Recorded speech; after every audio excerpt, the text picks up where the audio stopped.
I've journaled for 10 years and I've tried about everything from bullet journaling, free writing, gratitude journaling, 5-minute journaling, prompts, you name it. I've tried it. And here's what fascinated me. No matter what journaling style I tried or method, it always felt good. Even when I was writing about anxiety, depression, or something sad, still felt good afterwards. So I started asking why. Why does journaling feel like a release? Why does it make me feel lighter and think clearer and even sometimes walk away with a different perspective? So I did the research, and in this video, I will share what happens to our brain, your brain, when you journal. We will look at the neuroscience behind why it works and even the benefits that you might not realize that you get when you are journaling. I'll also walk you through the different journaling styles I have tested, experimented with in the past 10 years and how each one of them have benefited me and what it taught me, so that you can figure out which one fits your life situation or where you at in life best. What's happening in your brain when you are journaling? There are 3 brain parts that you have to keep in mind when it comes to this topic. First, the amygdala. Second, the prefrontal cortex.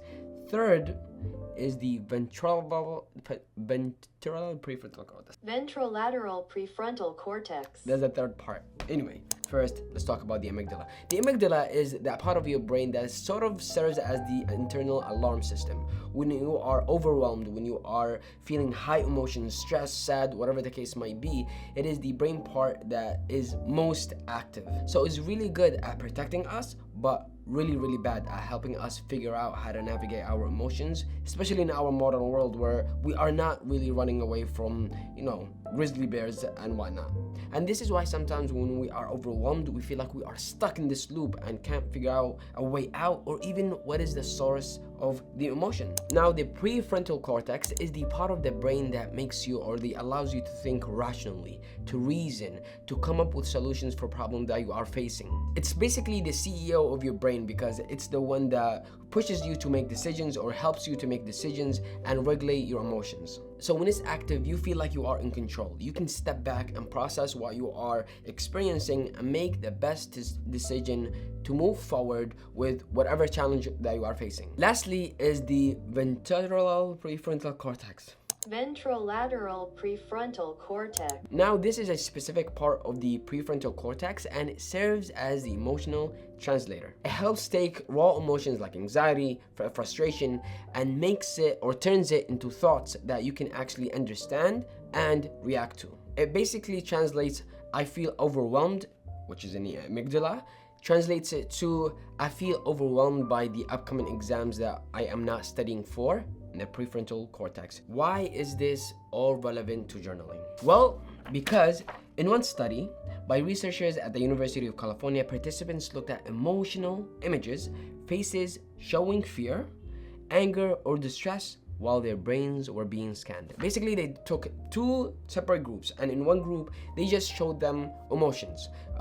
Pictures of people who look sad, frustrated, anxious, angry, depressed, and then another group, they showed them faces also, but they told them to match those faces into words. A picture of someone who's frustrated, match it with the right word, and they will give you a list of words like anxious, sad, angry.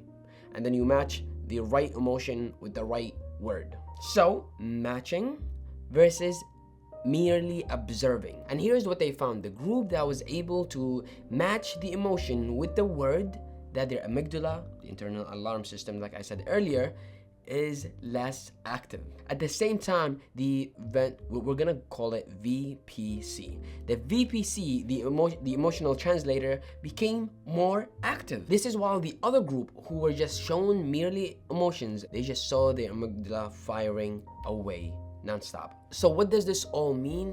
It means that putting your emotions into words helps your brain calm down, and you are able, through language, make sense of what you are experiencing. And I think this is there's basic form. This whole study and this whole science behind what the brain does or what the brain experiences while we are journaling is this. Writing feelings helps your brain move from a reactionary mode into a reflection mode. And when you are in that reflection mode or whatever you are experiencing, then you will make better decisions. You will process or get to know what upsets you and what doesn't. We will get to know how to deal with certain emotions that are, especially if they are reoccurring when certain incidents happen. Now, the different journaling styles that I have experimented with in the past 10 years. And what I have learned before I go through each one of them briefly is that there is no right or wrong way to journal. And I want to admit that those of us who journal sometimes act like those gym rats who swear by working out, and if you are someone who doesn't work out, they make you feel like you are, I don't know, like a sloth or something. And regardless of what journaling style method you try or you swear by, I think we all share the same goal, which is to make sense of our emotions, to move from that reactionary space to a more reflecting or reflective one. But here's my own subjective view on journaling styles and what I have gained from each one of them that might speak to the stage that you are in life, and you can see which one resonates the most and try. And if it doesn't work, move on to the next one. Look up one that I didn't cover and try it. Make sense of your emotions. Number 1 is gratitude journaling. And at first it started random. I would just list maybe 10, 15 things, but then it got tiring and I wanted it to have a little bit more structure. So at some point I created a rule. 3 things that I'm grateful for, not generally, but from that very specific day. 3 things that I experienced, saw, realized, thought about, and it will be 3 things before bed, and then I will go to sleep. And the result of that, during the day, I will start being more aware of the things that I have, appreciating things that I was taking for granted for a very long time, which we all do, because this is natural, because we are human. Interestingly enough, in Arabic, the word human is insan, which is human, and the root word of the word insan is nisyan, which is forgetful. And the idea is that humans forget a lot. And so we forget the things that we are, grateful for or that we take for granted. But we also forget pains that we have experienced because it helps us get over the bad experiences or events that happened to us in life. So it's a very helpful thing. But when it came to this very specific exercise, is making sure that I have a track record of, realizing the things that I am taking for granted. For example, my eyesight, the ability to walk without pain, having no back pain, being young, having consistent income and not worrying about if I will be able to pay rent or not. There is an endless list that can go on and on and on, and each one of us is in a very different situation and has their own list.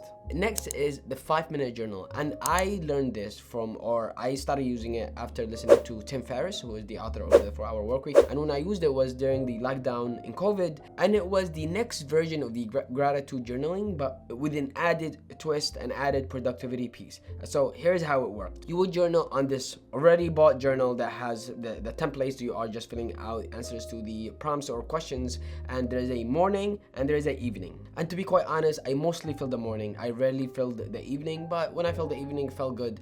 But I focused more on the morning because once a day was enough for me. And the 3 prompts were, what are you grateful for? And you listed 3 things, just like I did before. Second is, what would make today great? And third was an affirmation. I'm not gonna talk about the gratitude part because that I just covered it. But the second one, which is what would make today great, helped me focus on the most important and urgent things that I had to do that day. The things that, if done, I will feel good about myself at the end of the day. Now, the affirmations at the very beginning, because you have to write, I am someone who does very hard things and I'm smart.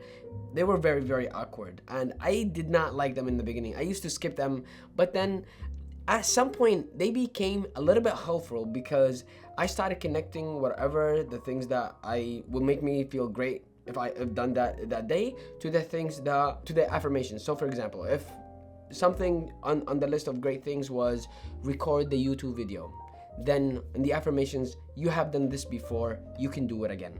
So technically, it made me stay grateful. It gave me a productivity piece, and it also gave me a little bit more confidence, I would say. Now, next is bullet journaling, and it was helpful during the busiest time of my life. I went back to school to get my master's in creative writing. I became a father that year, and I was also working full-time, and I was the only student that was working full-time in the program. So my to-do list suddenly exploded. I had things to do for my job, for my day job. I had a workshop reading to do, a letter to write, things to read for the other classes that I was taking, and it just felt overwhelming. So one day I took a paper from my printer, just a regular white sheet of paper, and I listed all the things that were swimming, floating in my head that I could not capture, just felt anxious about. So it was a brain dump type of moment. And then from that, I just started highlighting them, breaking them into categories, and then circling the ones that were most important or difficult, which usually have a correlation. So essentially, it gave me a sense of control over the things that were competing for my attention during that very specific time of my life. Next is using prompts, and this is something that doesn't have a very specific time in my life where I used it. I still use it now every now and then. It's more of something that I use in very specific situations. So for example, if I am writing a story, and after writing the first draft, this is when the questions actually come to my mind. Why am I writing this? What is it actually about? A very simple prompt that allows me to get into the character or the main character more is, what's this character's motives? What do they do during their bad days or good days? What do they fear the most, or what do they love to do during their free time? What is their dream job?